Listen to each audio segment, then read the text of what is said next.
હાલો ખેડૂત મિત્રો, આ અમારી વરિયાળી છે. આ જોઈ લો વરિયાળી, આ દેખાડો વરિયાળી. આ બધી વરિયાળી છે. હવે ફૂમકાય લાગત તો આવી જ ગયા છે અને દાણા હવે તો ઠીક ખાવા મંડાણા છે. એટલે આ થોડાક દીના દાણા લાગત લગભગ બધી થઈ જ જાય છે. એટલે હવે આને હળવું પાણી દેવાનું. આપણે પાણીને બહુ એટલું બધું ખાસ નહીં દેવાનું, હળવું દેવાનું. થોડાક દિવસ દઈ દેવાનું, 4-5 દિવસ તો દઈ જ દેવાનું પાણી.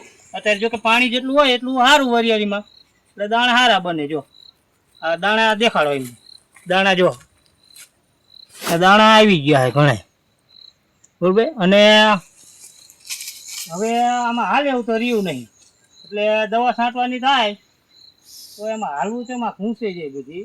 એ ખાસ ધ્યાન રાખવાનું, આટો મારતું રહેવાનું. દવા બવા છાંટવાની થાય તો દવાને એક જ ફૂંવાર મારવાની, ઈવાયરું હોય કે આપ જોઈ લો.